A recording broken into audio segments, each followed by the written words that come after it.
Thanks everyone for taking a little bit of time out of their evening to listen to about a topic that's very near and dear to the hearts of most urologists, and that's prostate cancer. And particularly during this Prostate Cancer Awareness Month, we want to get out and sort of beat that drum about getting screened and learning about prostate, because that's one of the most important things we can and I can do specifically as a urologist to help men in their health. We're going to try to make this wide-ranging, but also relatively brief. As a New Yorker, I know the Braves are playing the Mets tonight, so we want to get everybody in front of the TV if you're baseball fans, and we'll hopefully have a good discussion. So anyway, I'll start working through these slides. If anybody has any questions, again, put them in the chat area, and I'll try to answer as many as I can at the end of our presentation. So let's see, where's our next page here? All right. Let's see, next page. Okay. So again, thank you for the kind introduction, CJ. So I'm Ron Anglade, for those of you who know me. I have been part of Georgia Urology for going on now over 21 years, which is crazy that I'm that old. And I've become the old doctor in Gwinnett. But with that being said, I've been in practice mostly in Gwinnett County my entire career here with Georgia Urology. I have offices in Lawrenceville, Snellville, and Duluth, and would love to see you guys in the office if you need me. Now, in addition to treating, diagnosing prostate cancer, one of my areas of expertise are sexual dysfunction and male infertility. And those are things I really enjoy doing. And it's always been an honor to be named to the top doctors list, as well as a UroLift Center of Excellence. So why you're here is because you may have the question, do I need to be screened for prostate cancer?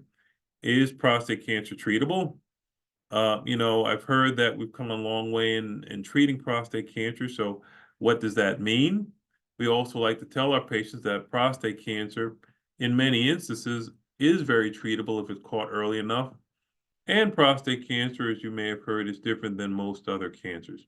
And when you look at all these questions, you say, well, then do I need to be concerned if it's 99% treatable if caught early?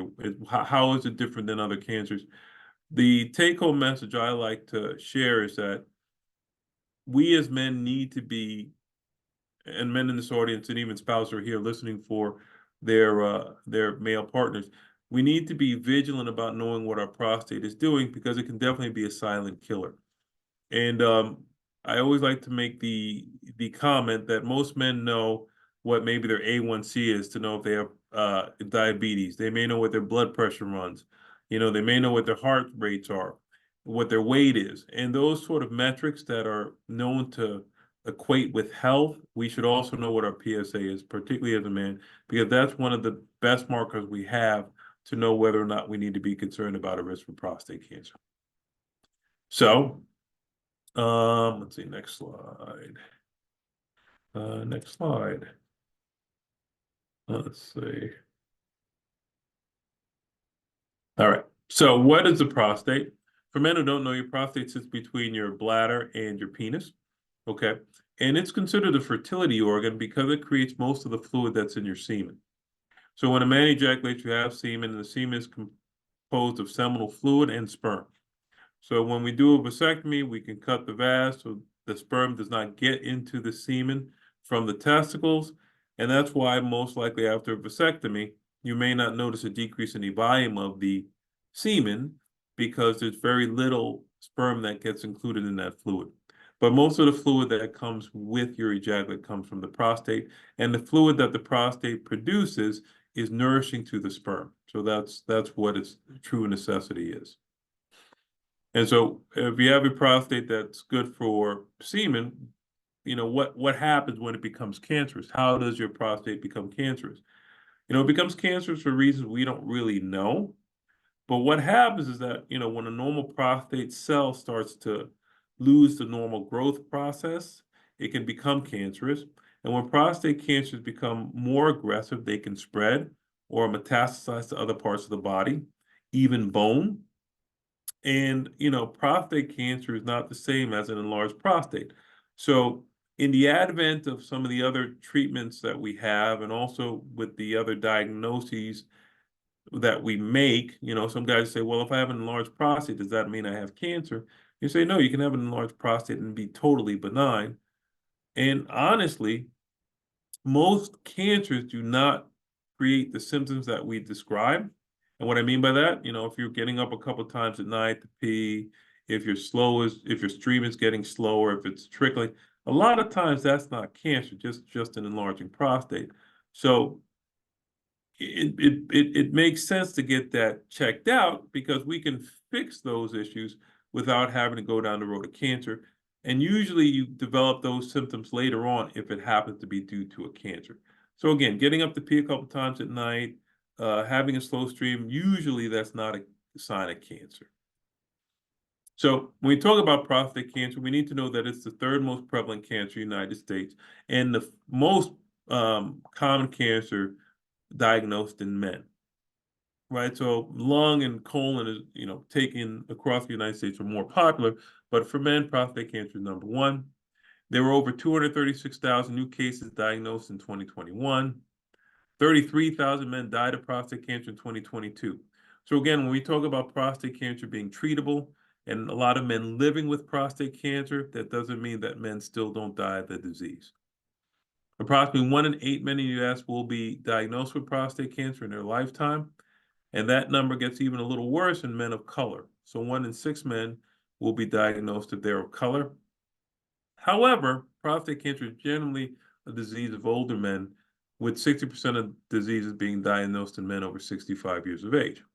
But, as I get a little bit older, that doesn't give me a lot of comfort, knowing that as you get closer to 65, you're more likely to get prostate cancer.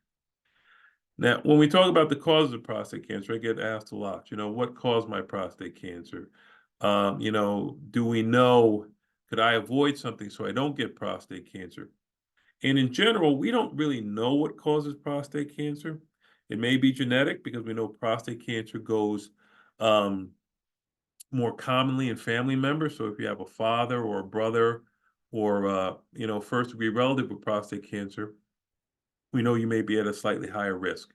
If you have a lot of the females in your family who have certain types of breast cancer, that puts you at a higher risk. So we believe that there is a genetic component, also an environmental component, smoking, exposure to certain toxins. A lot of the veterans that I've dealt with over the years who were exposed to Agent Orange in their military career were found to have a higher incidence of prostate cancer. So again, we don't know exactly what in the environment may be causing it, but the way that it's developing and the way we're diagnosing it nowadays, one would have to think there are some environmental factors. And then last, we talk about lifestyle. And again, lifestyle can be smoking. Lifestyle can be a sedentary lifestyle, which can lead to excess weight and obesity. And these things can also lead to the development of prostate cancer. So in general, when someone asks me, what can I do to decrease my prostate cancer risk? I recommend maintaining a healthy weight, smoking cessation, exercise, and all the general things that we always talk about whenever it comes to being healthier. Okay, so now you might ask, well, Dr. Anglade, what are my symptoms if I were to develop prostate cancer? The most important sentence on this slide is most local prostate cancers are asymptomatic. We don't know they're there. You have no symptoms whatsoever. You're peeing fine. Your sexual function is good. You have no pain, no discomfort.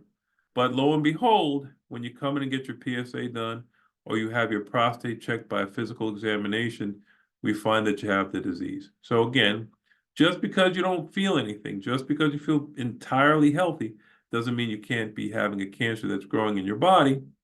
And we do know, again, early detection is the way that we can defeat this disease. If, however, the prostate cancer were to become a little bit more entrenched and found at a later state, you might find symptoms that can occur, which include the frequency of urination, back pain, ED, painful ejaculation, blood in the semen. But in general, these symptoms come along a little bit later in the disease process. So if you're having any of those type of symptoms, you really need to be checked out. But you may find that by the time you get to those symptoms, the cancer is fairly entrenched. Whereas if you get screened earlier and earlier, you'll never find these symptoms to occur. Now let's see, next slide. Here. Thank you. All right, so now our next group of slides, we'll talk about prostate cancer screening and diagnosis.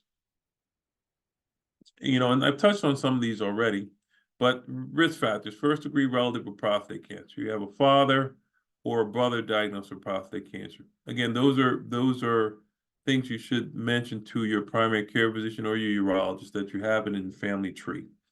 Genetic family, women with breast cancer, Black men who have a genetic mutation are at even higher risk of developing these prostate cancers. And then family history of related cancers such as breast, colon, pancreatic, melanoma, and women breast. So it doesn't mean you have just, having one relative or a distant relative will give you a higher risk. But we're talking about mostly first-degree relatives, a mother, a brother, a sister, a father. And when you have these relatives, you need to let your doctor know that, I may have a family component to my risk.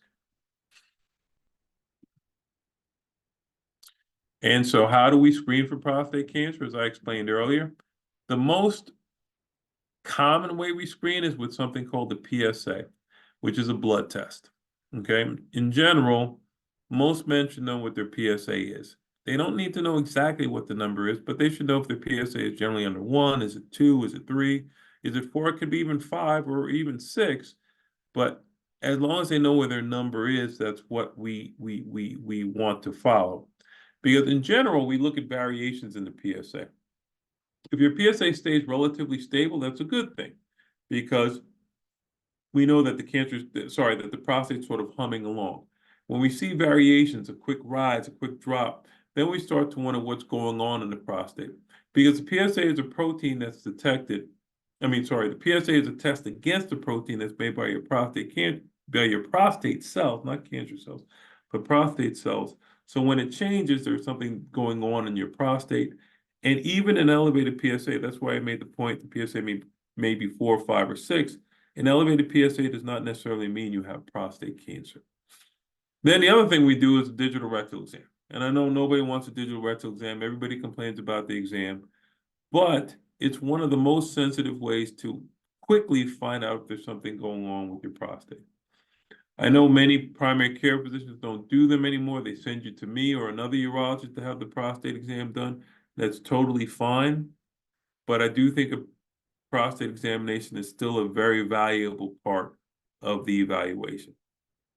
And another screening method is either imaging with ultrasound or MRI. In general, MRI has been an amazing tool for us in helping us first making a good assessment of what's going on in the prostate. We can't diagnose prostate cancer with an MRI. Prostate cancer diagnosis is still tissue-based. What I mean is that we cannot tell someone they have prostate cancer unless they've had a biopsy of some sort. However, the MRI can definitely show us areas that are highly suspicious. And if we do find something like that, we can use that tool to lead to an even more directed biopsy.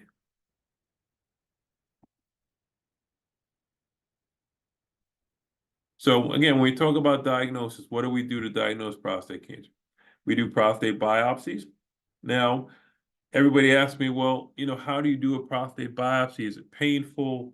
Will it lead to incontinence? Will it lead to ED? And in general, the answer to that is no. The vast majority of men will undergo a prostate biopsy, and it's uncomfortable because we have to put an ultrasound probe into your rectum and use a small needle to take pieces of your prostate. But for the most part, guys will go through it without an issue.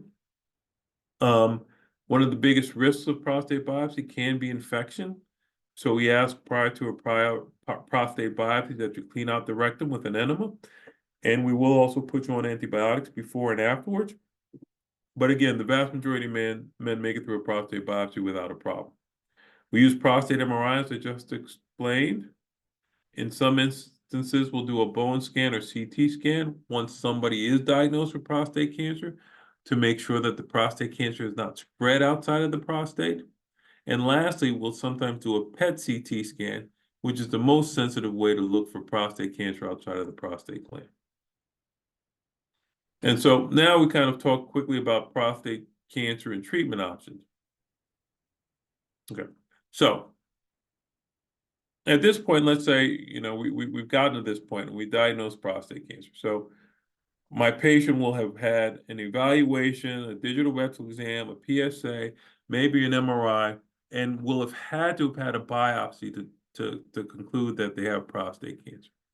Now, once a biopsy is done, it helps us identify how significant the prostate cancer is, because prostate cancer is not a one-fits-all disease, right? Some people have low-grade prostate cancers, meaning that the cancer does not appear particularly aggressive under the slides, right? Some people have high-volume prostate cancer. That means that multiple cores are positive. So you take about 12 pieces of prostate tissue when we do a biopsy, and you may have 2, 3, 4, 5, 6 cores that are positive. And so that means you have higher volume disease. But some people may have one small core of low-grade disease, and that would make them very, they would be very good candidates to undergo some of these treatment options, and particularly this one called active surveillance. Okay, so I'll mention these and then we'll kind of go through them one at a time. So the treatment options include active surveillance, which would require PSA monitoring and repeat biopsies. And then there are what we call the standard of care curative treatments. And these are the treatments that have a long track record, that have been around as long as I have, and patients do well with them, depending on the individual patient. That would be surgery, where we use the surgical robot to remove the prostate, or radiation, where we can actually radiate the prostate from outside the body, or put radioactive pellets into the prostate to help kill the cancer from within the prostate.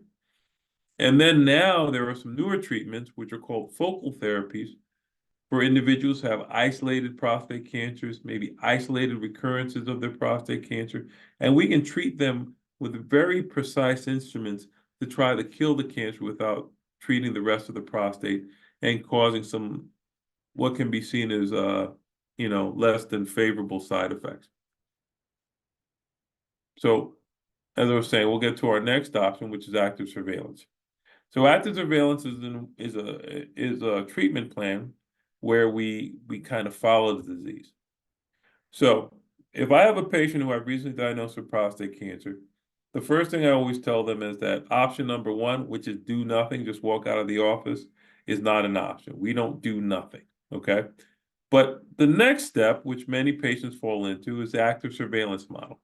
And that's where we can follow you, right?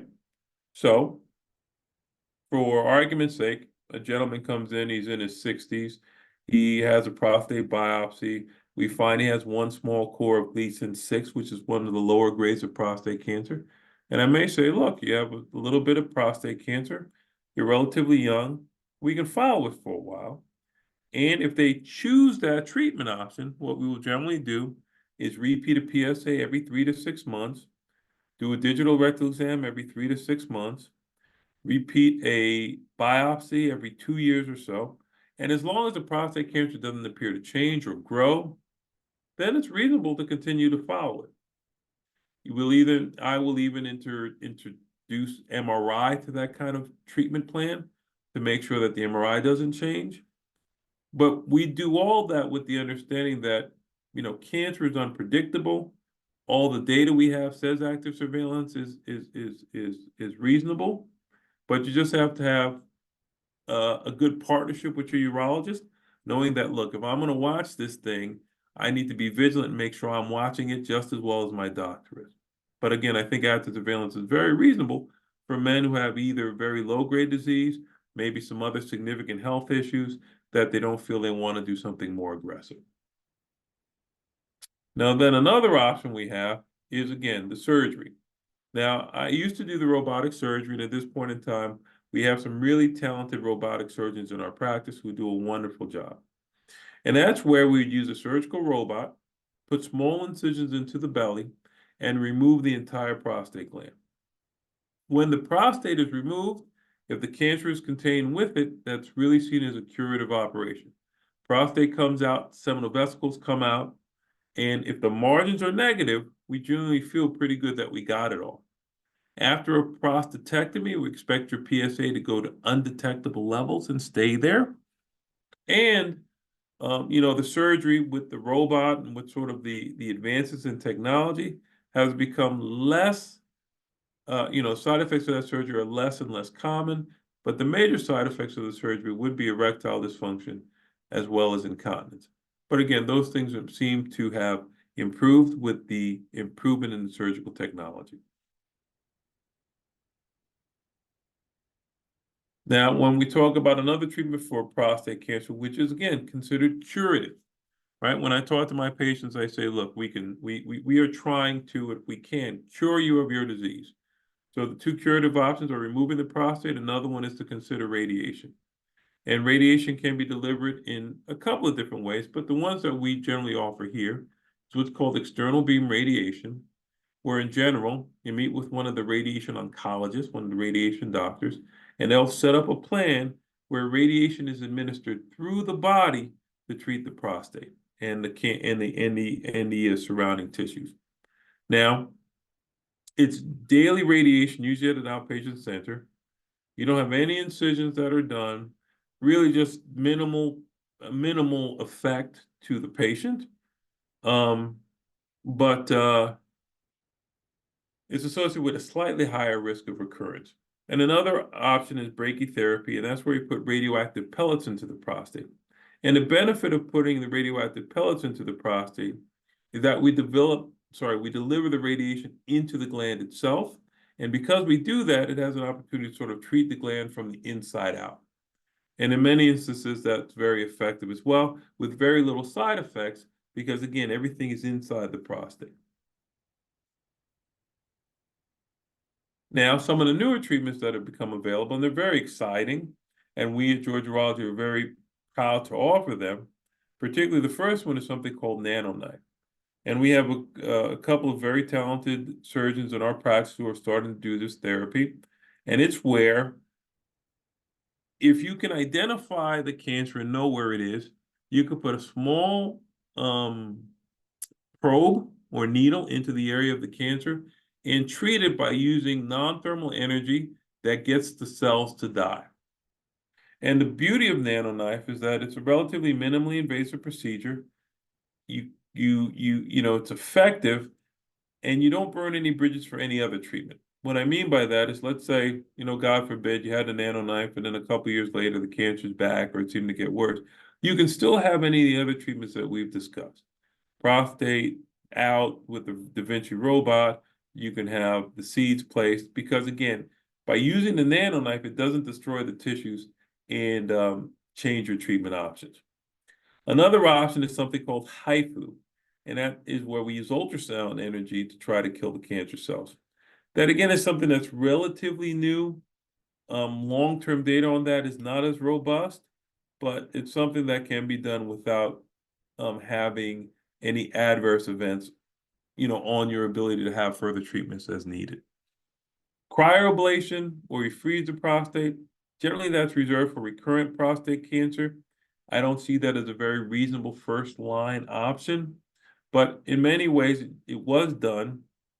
But in general, it can be associated with more side effects by actually freezing the prostate. So that's one I don't do a whole lot of. And focal laser ablation, again, it's another type of energy where we can use that energy to try to kill the cancer cells. But all of these, what this slide kind of shows is that, the prostate cancer that we're finding and treating today is not your grandfather's prostate cancer. Doesn't mean you have to have an open operation, a big incision, risk of leaking, wearing a bag, so on and so forth. Even though that may still occur, it's not that way with everybody. So when we talk about prostate cancer, this slide kind of summarizes what we've just discussed. When we come up with the diagnosis of prostate cancer, we can treat it actively with surgery, radiotherapy, or focal therapy, or we can still treat it with surveillance. Because again, I want everybody to understand active surveillance is not just walking away saying you're doing nothing. It is a very reasonable treatment option. Let's see our next slide.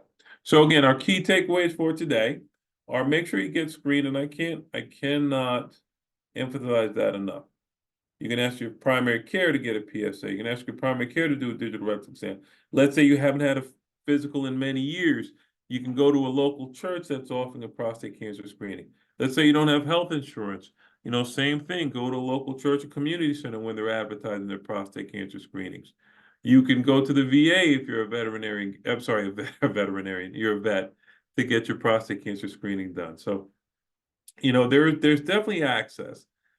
So I think it's important that we all get screened, know your family history. Particularly, some families don't speak a whole lot about what their prostate cancer or their cancer health is. Ask questions. What cancer did dad have? Ask your brothers. Hey, man, I hear you're having some issue with your prostate. What's going on? So at least you can use that information to pass it on. Another thing, for these guys who are a little bit older, they get diagnosed. Make sure you tell your sons, hey, look, son, I was just diagnosed with prostate cancer. Your adult sons, have you had your prostate checked? So be your own best advocate and be advocates for your family members and loved ones. And the last thing we like to say is know your options, right? And again, being diagnosed with prostate cancer is not a death sentence. Being diagnosed with prostate cancer doesn't mean that you'll become impotent and incontinent, but it just means that you'll be able to take charge of your treatment options and be cancer-free for your loved ones. And so with that, I'd like everybody to know that, if you have questions, you need to be seen by a Georgia urologist. If you want to be seen by me, you're going to scan this QR code on the screen now, and I'll leave it up for a couple minutes. And when you search for webinar, you'll find some slots that are available, and that'll allow you to get in to see me sooner. So with that, I appreciate everybody's attention. I try to get this done by about 7. I think I just hit it right on the nose. And I'm going to answer a couple of questions before we wrap it up for the evening. But thank you very much for your kind attention. Let's see if I can open this up here. Thanks, Dr. Anglade. So, yeah, just real quick, you'll see the chat feature at the bottom of your screen. Go ahead and click on that, and it should open up a window that will allow you to type your message. Any messages you put in there, any questions that you ask are only visible to us and not to the other participants. So feel free to use that. It is anonymous, and Dr. Anglade will see that once you type it in and hit enter. So I will let you go ahead and answer those questions, Dr. Anglade. Okay, so the first question, the question is asked, my urologist says that he didn't have enough cells to run the test that show the aggressiveness of the cancer. Should I be concerned? That's an excellent question. There are some tests that we now run when we have the prostate cancer that has been diagnosed, and we send it off to different labs. There's one specifically called Decipher. There's another one called Oncotype. There's even a third, Prolaris. And these are different tests that look at the genetic aggressiveness of the cancers. So what I mean by that is you'll get a cancer and you'll say it looks like this. It looks aggressive or it looks less aggressive. But we like to back up that data with the genetic imprint or the genetic information from those actual cells. And many times, if they don't have enough cancer to run the test, they just don't know. And that's not an issue to be concerned about. Because in general, if we can't run the test, it means that what we found is very low volume disease. And again, we should continue just to observe that like we would any other low volume disease. So I don't think that's a reason to be concerned, but continue with either, whatever treatment option you discuss with your urologist, but don't let that change a decision that you and your urologist have come to, be it active surveillance, be it radiation, being, having it removed. So the genetic tests that we run add a little bit more information, but they are not absolutely necessary. So another question. Does the age of your family member develops prostate cancer, does that matter at all? Yes, I think that's a very good question. So let's say, for argument's sake, that all the men in your family develop prostate cancer at 55, for argument's sake, right? Then I'd want to get screened at 45, you know? If you find that most men develop prostate cancer very early, right? Because one of the first slides we said is that prostate cancer is generally a disease of older men, right? So 65, 70, 80, you'll find a lot of guys with prostate cancer in that cohort, right? But if you're finding that most men in your family are getting diagnosed with prostate cancer in their 40s or 50s, then you need to be screened very early. The other thing that's very important is what kind of prostate cancer was found in your father or in your brother. Did they have horrible disease? Did they die from their disease? Did they have very aggressive recurrent disease? Those things are very important because that would lead me to want to be screened earlier and sooner because, everybody else in my family has really aggressive prostate cancer. I'd want to know about it and get screened even earlier. So definitely the type of disease that your family members are diagnosed with, the age at which they're diagnosed with their disease is very important. Now let's see. Yeah, so that goes. Another patient asked, how concerned should I be since my dad and his brother both have prostate cancer? I mean, you don't have to change whatever you're doing per se, but you just got to make sure you get screened and you have, you're very vigilant about knowing what your PSA is and keeping a good eye on it. But again, we know that family history plays an important role in one's risk for developing prostate cancer. Active surveillance. What PSA level should prompt concern of treatment? Great question. That is actually a really good question. When we talk about active surveillance, again, you have to get to the point where you think active surveillance is reasonable. And that may be because of the biopsy results, that may be because of an MRI that was done, that may be because of the DNA testing that's done. And once we think that active surveillance is reasonable, that's where your PSA floor is, right? What I mean by that is it doesn't matter where the PSA is because if you have a very big prostate, your PSA at baseline may be 7 or 8, but you've got 1 or 2 cores of Gleason 6 disease. Be a little bit specific about that, but you've got very little disease in a PSA of 8.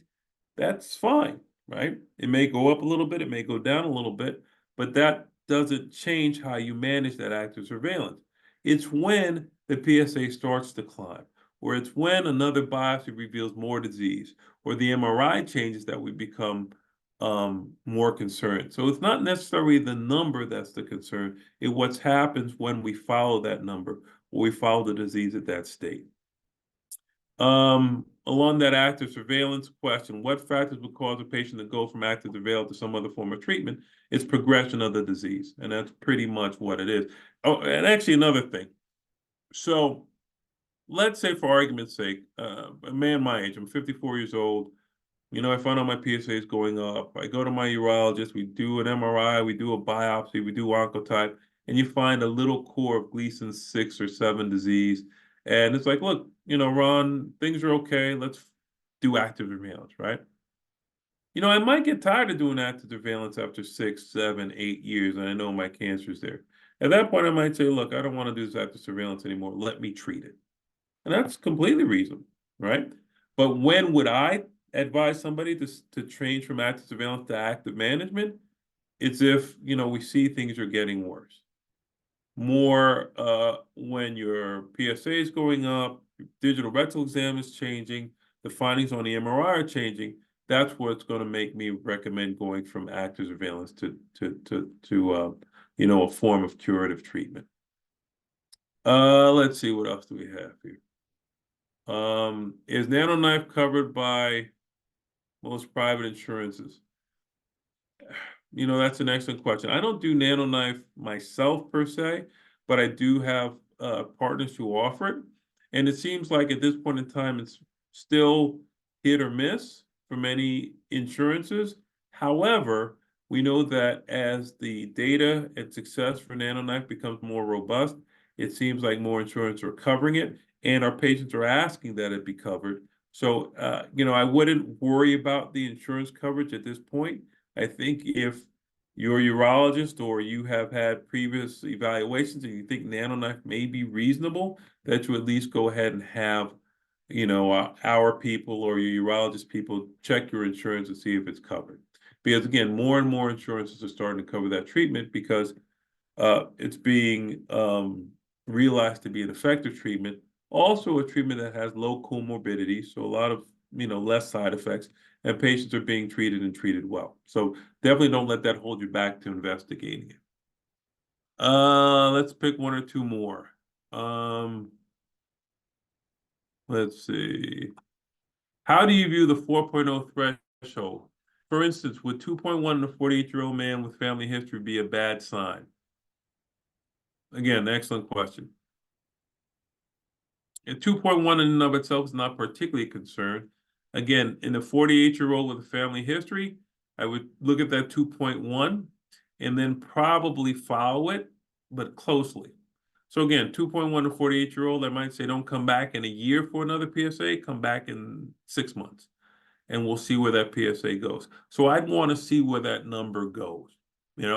Still it's below that 4.0 threshold, so you'd have to follow it and see where it goes. If it's just creeping along relatively flat, no, because see this like a sort of a flat line, no problem. But what we're looking for are those PSAs that start doing this and picking up in their velocity. And when we see that PSA velocity go up, that's when you have to become concerned. So again, this 48-year-old with a PSA of 2.1, I just make sure I get it checked every 6 months or at most every year to make sure that it's not getting worse. Let's see, I have recently gone through prostate, 29 days of radiation. My question relates to ED issues. I've received Cialis, etc., but to no avail. How can I get help with this ED issue? The first thing I'm going to say is be patient, okay? 29 days of radiation is not long enough to know how things are going to go. The prostate's been radiated. I'm sure it's swollen. I'm sure it's irritated. There's probably some discomfort in an area. I'm not sure how sexually aroused you are. You're probably a little still sore between the legs if you've gone through the radiation. So I wouldn't be concerned at this point. If it's very important to you and your partner that you do have sexual intimacy, there are things we can do. Sort of injection therapy works very quickly.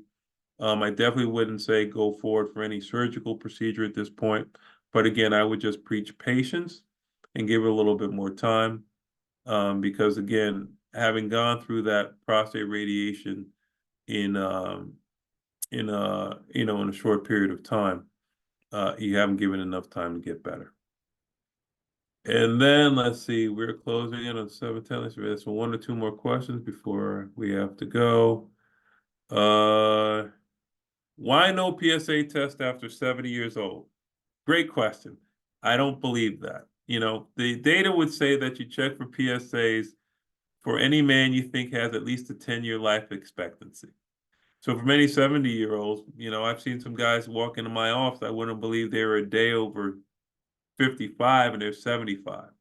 So I offer PSA screening to anybody who wants it.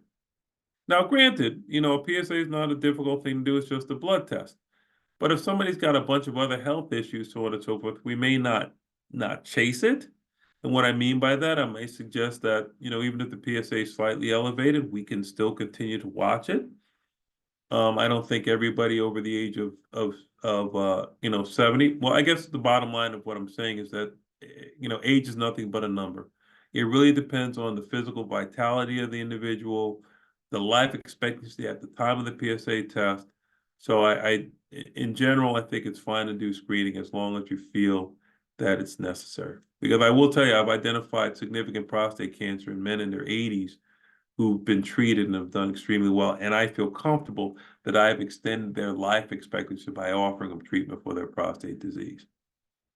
Let's see. One other question. Professional preference between transperineal biopsies versus transrectal biopsies. Yeah, this is a question that comes up all the time. Do we offer transperineal biopsies versus transrectal biopsies? We do offer transperineal biopsies. I don't think the biggest reason to do transperineal versus transrectal is just infection based. And I think that as we've gotten better with our antibiotic coverage prior to biopsy, it's not as significant of an issue. Transperineal is not as widely offered, but it can be done.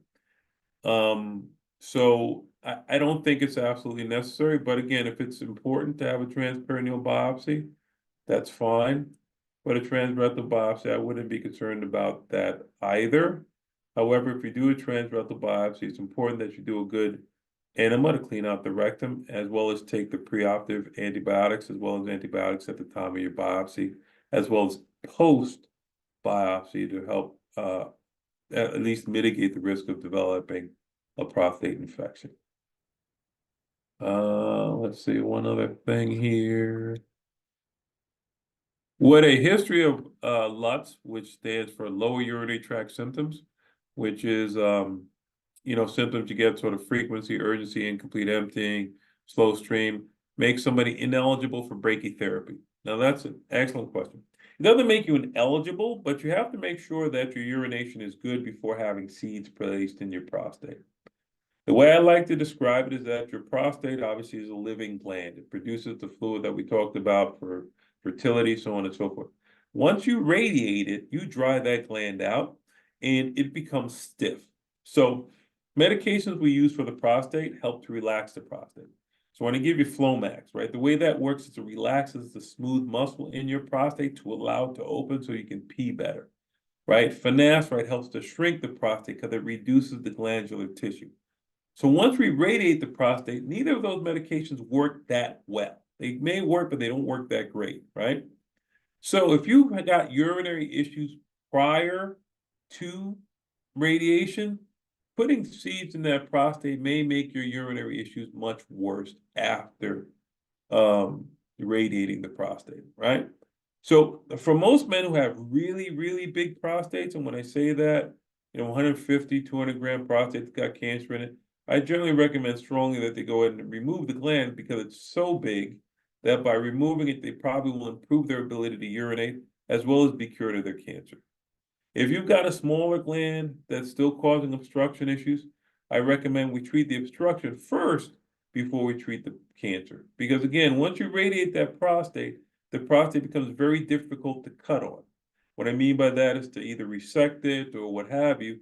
And if you do those things to a radiated prostate, a lot of times they don't heal very well.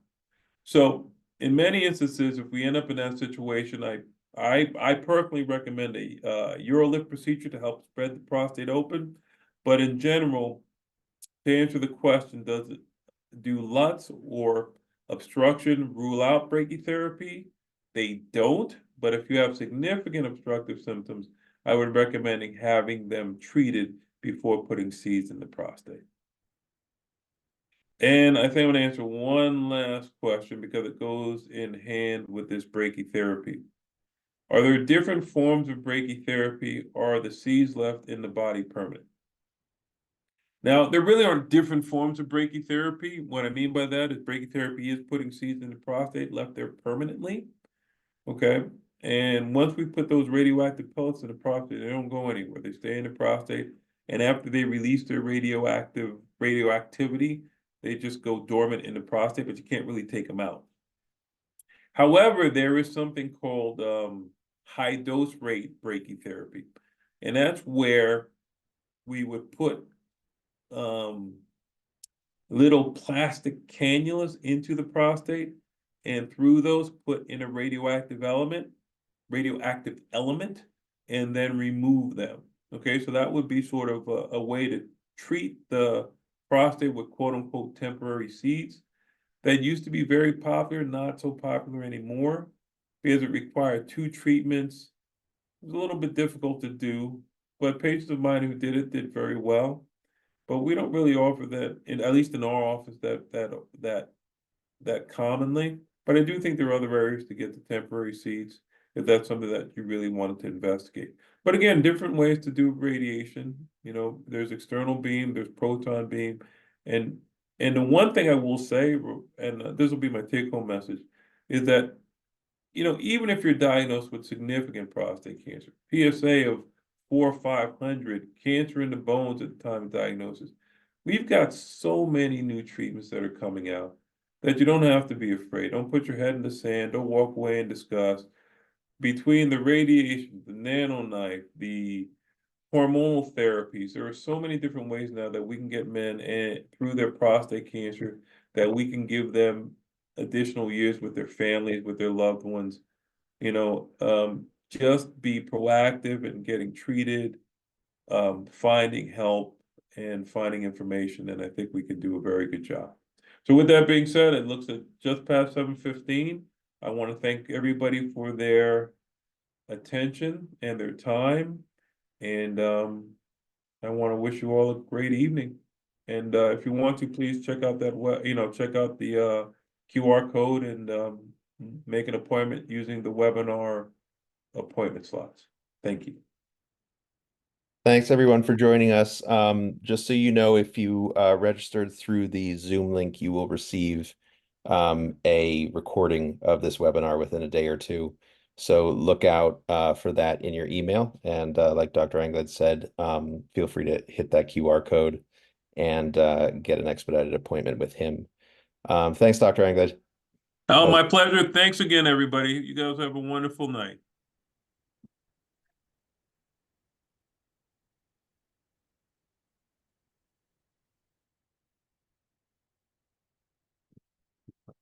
Stop you.